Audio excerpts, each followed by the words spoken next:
And just lastly, you mentioned wanting the undisputed belt after this. A lot of questions about Conor McGregor and defending the title against him after this. How real do you think that could be? And I assume if you were to fight Conor, it would have to be at 170. So was that appeal to you as well? Você falou sobre lutar pelo cinturão, os leves depois, você já comentou sobre isso, mas também fala-se de Conor McGregor, sempre ficou essa coisa no ar de você lutar contra o Conor.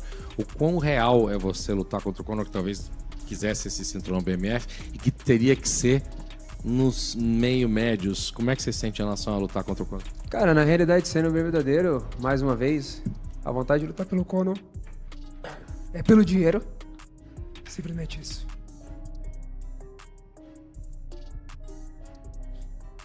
Being truthful, I've always been, and I'll be it again, to fight Conor, it would be for the money.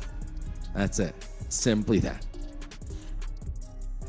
And the only thing that Conor has ever sold, and by sell, I mean the only thing that he's presented that he has that he doesn't, is power. Charles Holloway just called out Conor McGregor for the biggest fight in combat sports history, and he's doing it while completely ignoring the fact that he has to get through Max McGregor first. We're talking about a fighter who's mentally already moved past his next opponent to chase the biggest payday in MMA. But here's the crazy part. He's not the only one making this play. The entire lightweight division is basically lining up to throw their name in the hat for what's being called the White House fight card. And this thing is shaping up to be the most insane combat sports event we've ever seen. While Oliveira should be laser-focused on preparing for one of the most dangerous strikers in the game, he's out here publicly campaigning for a Holloway fight like MM doesn't even exist. That's either supreme confidence or a massive mistake that could cost him everything.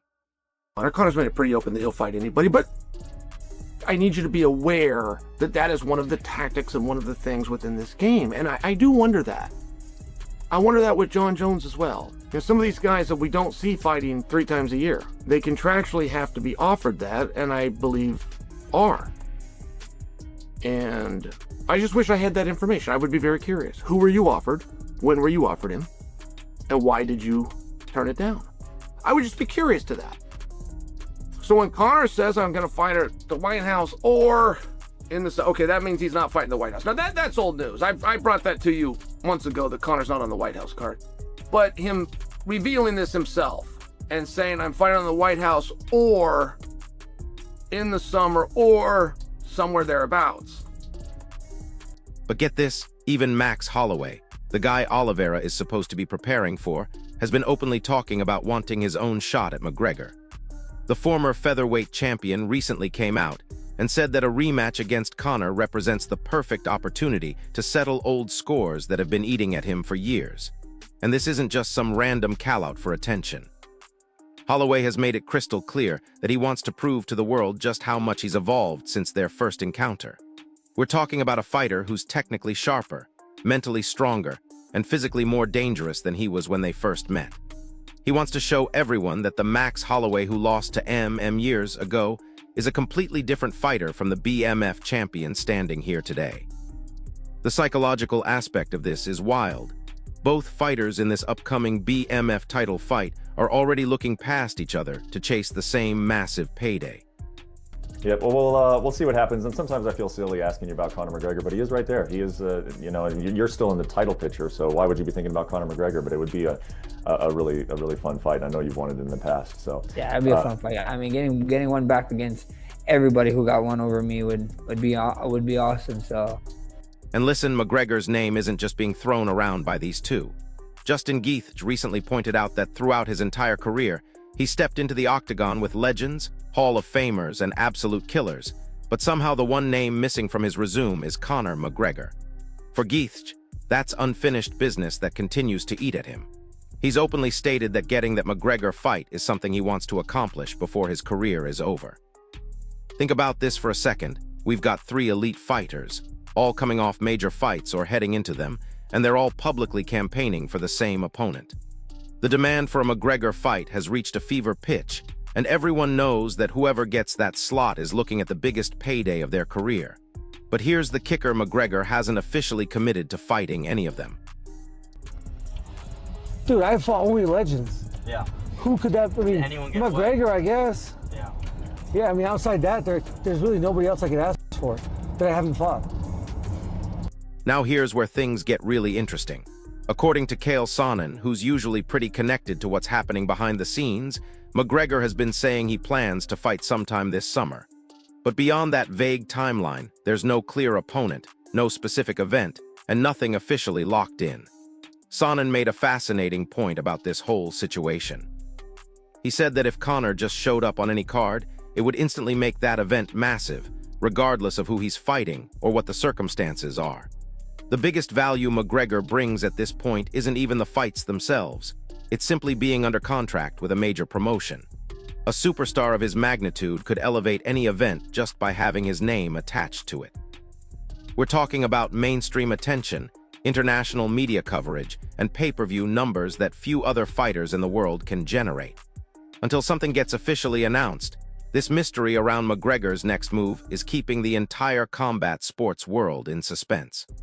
They're saying, look, I'm going to fight. I'm going to fight this summer. And he's making it clear that he doesn't know. I mean, he's dropping the veil. I don't know if it's the White House or this summer or somewhere thereabouts, which is a very real way of saying, I got nothing. I got nothing booked. I have no clarity. And I do often wonder, and I wish I had access to this information, but so you guys understand, like from a political side, one of the great values of Conor McGregor and keeping Conor is to keep him from going somewhere else. And there's very few guys that are, but Conor is a star. If Conor was to pop up on, you fill in the blank, but if Conor was to pop up on, it right there would be meaningful for whatever that was.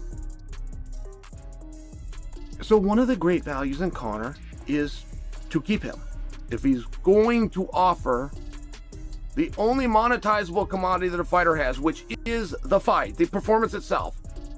But here's what's really happening behind all this speculation, and Chael Sonnen broke it down perfectly. While McGregor appears ready to fight anyone, and he's responding to callouts left and right on social media, it's largely strategic positioning on multiple levels. All this talk about summer fights and potential matchups doesn't mean anything concrete is actually booked, or that contracts are being signed anytime soon. Fighters at McGregor's superstar level have contractual obligations that require them to maintain a certain level of public engagement and availability. Keeping someone like Conor tied to a promotion through an active contract is more about managing a once-in-a-generation draw than confirming any specific upcoming fight. The promotion needs to protect their investment, and McGregor needs to stay relevant while he figures out his next move. What we're seeing is this wild mix of genuine interest and business maneuvering. That's keeping everyone guessing and refreshing their social media feeds for breaking news that might never come. I need you to be aware that that is one of the tactics and one of the things within this game. And I do wonder that. I wonder that with John Jones as well. Because some of these guys that we don't see fighting 3 times a year, they contractually have to be offered that, and I believe are.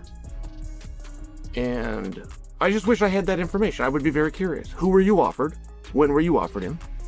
And why did you turn it down? I would just be curious to that. So when Conor says, I'm going to fight at the White House or in the... Okay, that means he's not fighting the White House. Now, that's old news. I brought that to you months ago that Conor's not on the White House card. But him revealing this himself and saying, I'm fighting on the White House or in the summer or somewhere thereabouts. Now let's talk about what's actually confirmed. This BMF title fight between Oliveira and Holloway. When the BMF belt first showed up, most hardcore fans didn't take it seriously.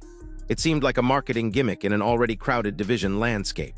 But Charles Oliveira sees things completely differently now, especially after watching how Max Holloway elevated the title through his incredible performances. Oliveira genuinely believes that every fighter who's held that belt, Jorge Masvidal, Dustin Poirier, Justin Gaethje, has added their own legitimacy to it. But in his view, Holloway's journey and what he did to win it has transformed the title from a dismissed novelty into something fighters across multiple divisions genuinely want to claim. We're talking about a complete evolution of perception. What started as a one-off promotional tool has become a legitimate championship that represents something real in the fight game, the willingness to stand and trade, to take risks, and to give fans the kind of violence they crave. When the belt was first introduced, sometimes people sort of spoke down on it, and now there's this idea that Max Holloway has turned this belt into something important. Do you agree that Max has turned this belt into something that fighters should want to take, or is it just, hey, a belt is a belt? Cara, eu acho que cada teve a sua importância. Quando começou, como foi, da forma que foi, agora o Max vindo fazendo a história dele, eu acho que cada teve um ponto, uma chave para poder fazer cada vez mais valer esse cinturão.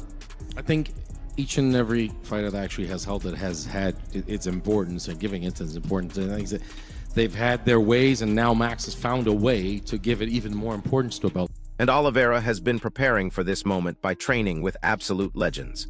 He recently opened up about working with Demian Maia, and you can hear the genuine excitement in his voice when he talks about it.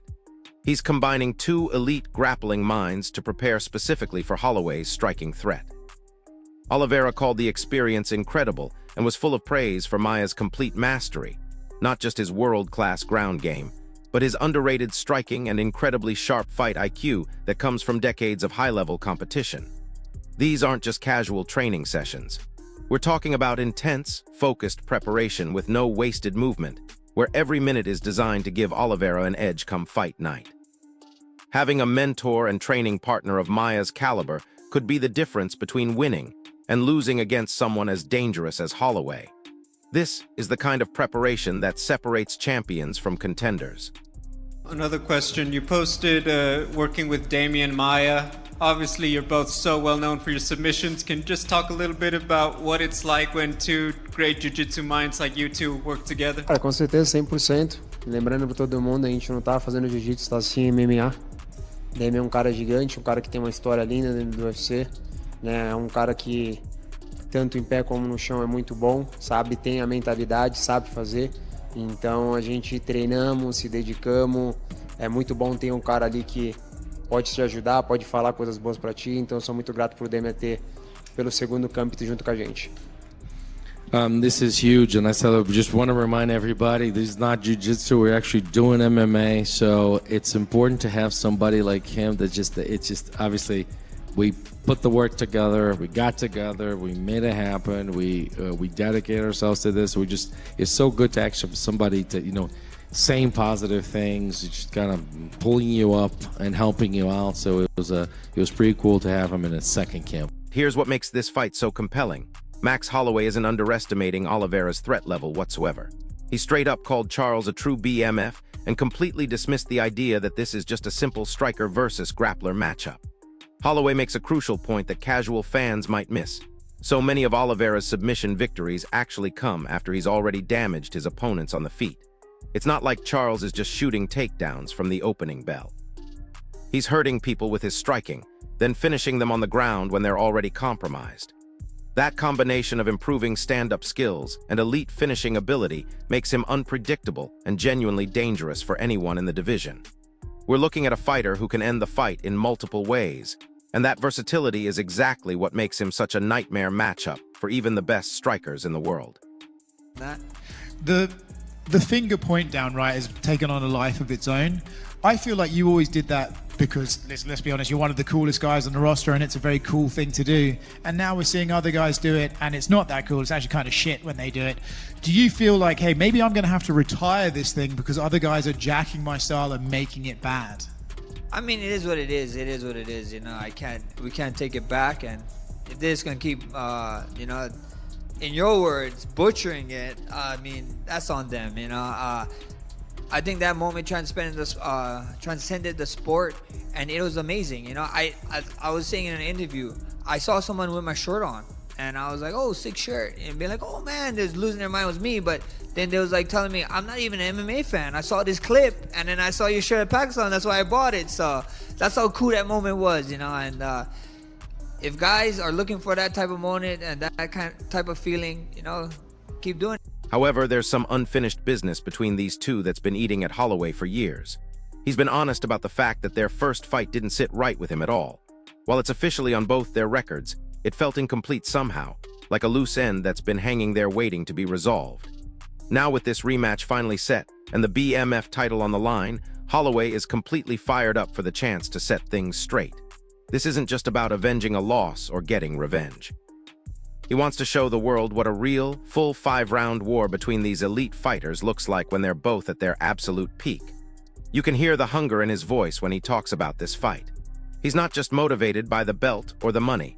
He genuinely believes he needs to prove that he belongs at the very top of whatever division he competes in, and this fight is his chance to make that statement.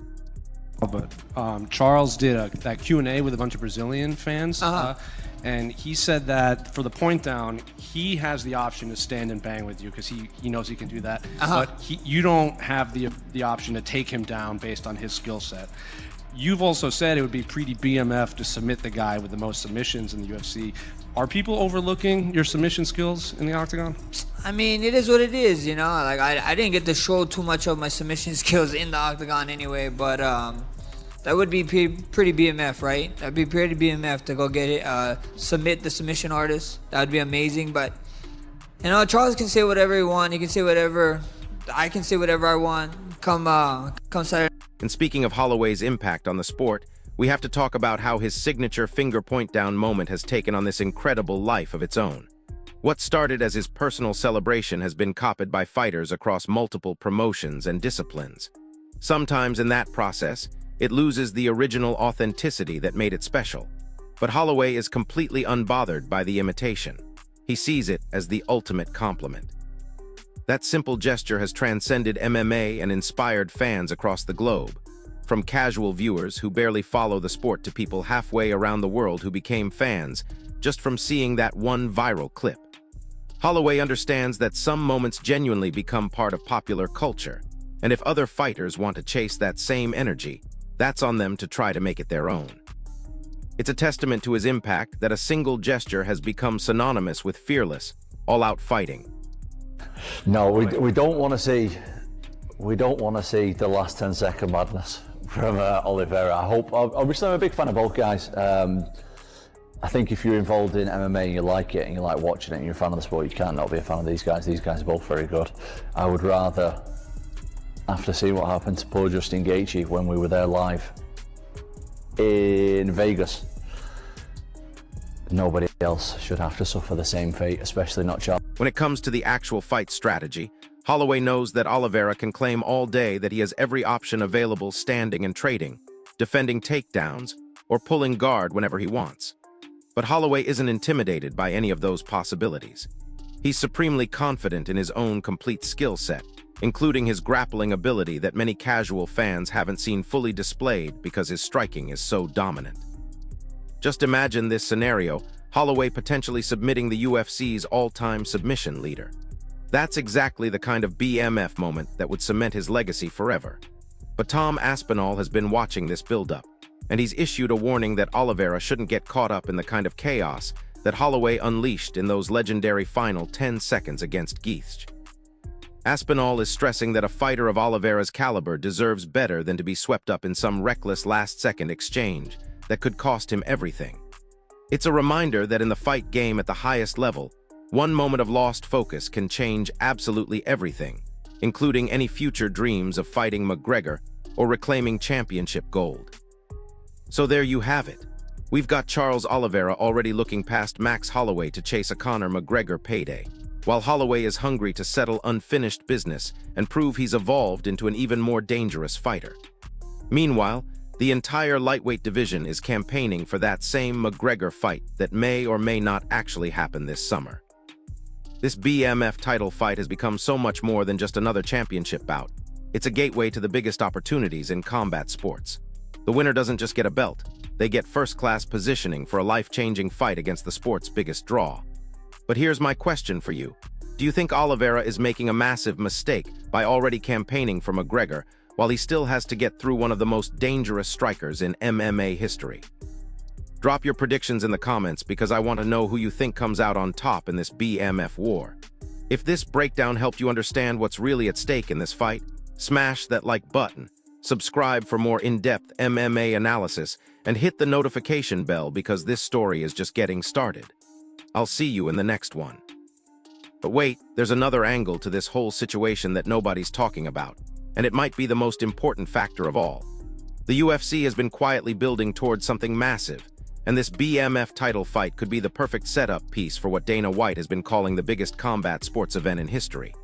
Think about the timing here. We've got presidential connections, massive mainstream attention, and the potential for a card that transcends typical MMA boundaries. If Oliveira wins and gets his McGregor fight, imagine the storylines they can build around the submission king versus the knockout artist on a stage that big.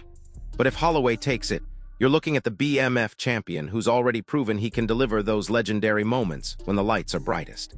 Either outcome creates a perfect narrative for what could be the most watched combat sports event ever produced. Here's what's really wild about Oliveira's mindset going into this fight. He's not just confident, he's operating on a completely different level of self-belief that borders on supernatural. During his recent interviews, he's been talking about how he can see the future unfolding in front of him, almost like he's already lived through beating Holloway and moving on to bigger things. That kind of visualization isn't just confidence, it's the mindset of someone who genuinely believes destiny is on their side. But here's the dangerous part. That same confidence could be exactly what gets him in trouble against a fighter like Holloway, who thrives on punishing overconfident opponents. We've seen this story before in combat sports. The fighter who's already mentally moved on to the next opportunity often gets caught off guard by the opponent standing right in front of them. Holloway has built his entire career on making fighters pay for looking past him, and he's never been more motivated to prove that point than he is right now. And let's talk about the technical breakdown that most people are missing in this matchup. Everyone keeps framing this as striker versus grappler, but both of these fighters have evolved far beyond those simple labels. Oliveira's striking has become legitimately dangerous. We're talking about a fighter who's dropped and hurt some of the best strikers in the division before taking them to the ground. His jab has gotten sharper, his timing has improved dramatically, and he's developed this beautiful ability to set up his takedowns with genuine striking threats. Meanwhile, Holloway's ground game has been quietly developing for years. His takedown defense has always been solid, but his submission awareness and scrambling ability have reached elite levels. The casual fans who think Holloway is helpless on the ground are in for a rude awakening. This fight could very well be decided by who can impose their improved secondary skills on the other fighter. But here's where the mental warfare gets really interesting. Holloway has been dropping subtle hints in interviews that he knows something about Oliveira's preparation that the public doesn't. He keeps making these references to being ready for anything Charles might bring, almost like he's got inside information about Oliveira's game plan. That could be psychological warfare, or it could be legitimate intelligence from training partners who have worked with both fighters. In a sport where the margins are this thin, having advanced knowledge of your opponent's strategy could be the difference between winning and losing. Holloway's team has always been excellent at fight preparation and analysis, and they've had months to study every aspect of Oliveira's recent performances. If they've identified a specific weakness or pattern that they can exploit, this fight might be over much quicker than anyone expects. Now let's address the elephant in the room that nobody wants to talk about. What happens if this fight is a complete disaster? We're all expecting fireworks and BMF moments, but what if it turns into a grappling-heavy decision that puts the audience to sleep? The pressure on both fighters to deliver an entertaining fight is enormous, especially with all the Holloway talk and mainstream attention. That pressure can sometimes lead to fighters forcing action that doesn't come naturally, which often results in sloppy performances and disappointing outcomes. Both Oliveira's have proven they can rise to big occasions, but they've never had this specific combination of title implications, financial motivation, and future opportunity riding on a single performance. The weight of expectation can crush even the most experienced fighters, and we've seen it happen countless times in big-money fights. Speaking of money, let's break down what's really at stake financially for both of these fighters. The winner of this BMF title fight isn't just getting a belt and bragging rights. They're positioning themselves for what could be a career-defining payday against McGregor. We're talking about the difference between a solid six-figure purse and a potential eight-figure opportunity. That kind of life-changing money can make fighters do desperate things in the cage, and desperation often leads to mistakes. Oliveira has already tasted championship-level paydays, but he's never been in position for a McGregor-sized windfall. Holloway, despite his legendary status, has never had that one massive payday that sets up generations of his family.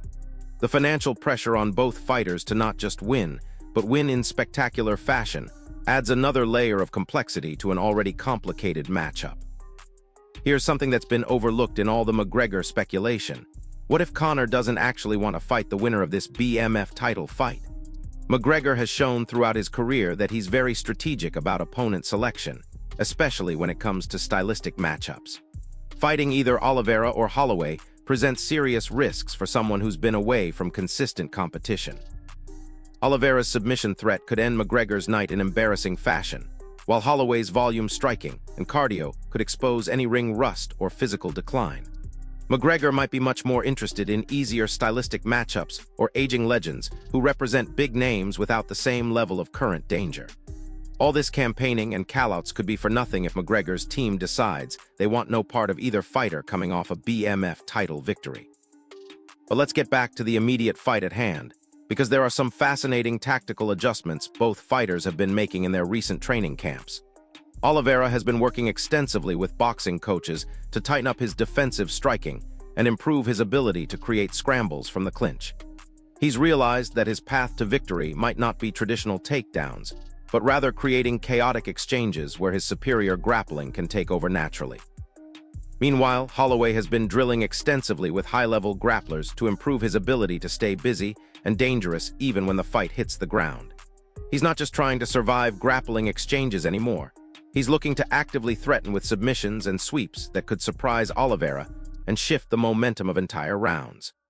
These tactical evolutions could completely change how this fight plays out compared to what most fans are expecting. The timing of this fight is also crucial for both fighters' career trajectories. Oliveira is 35 years old and has already been through the championship grind once. He knows that opportunities at this level don't come around very often, especially for fighters in their mid-30s. This BMF title shot might be his last realistic chance at capturing another major championship and setting up the biggest fight of his career. Every training session, every tactical decision, every moment of preparation is being approached with the urgency of someone who understands this could be his final shot at combat sports immortality. On the other side, Holloway is 32 and still in his athletic prime, but he's also been through wars that have accumulated damage over the years. He's got a smaller window than most fans realize to capitalize on his current skill level and name recognition. Neither fighter can afford to treat this as just another fight on their resume. And here's a prediction that might shock you. I think this fight ends up being much more competitive on the ground than anyone expects. Holloway's grappling has been criminally underrated throughout his career, partly because his striking is so spectacular that it overshadows everything else. But he's been training with world-class grapplers for years, and his natural athleticism and fight IQ translate beautifully to ground positions.